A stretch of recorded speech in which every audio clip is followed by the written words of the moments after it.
আমি জুমার খুতবায় বলেছিলাম, নারীকে শুধুমাত্র স্বামীকে সম্মান করার জন্য, স্বামীকে সেবা করার জন্য আর বাচ্চা প্রসবের জন্য সৃষ্টি করা হয়েছে।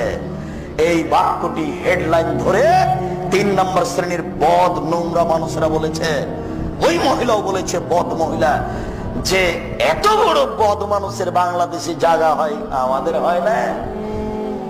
তখন এই হেডলাইন লন্ডনের এক মহিলা ধরে বলছে, আমি এই বাক্যের বক্তাকে, কথককে চিনি না, তবে বাক্যটি ঠিক আছে।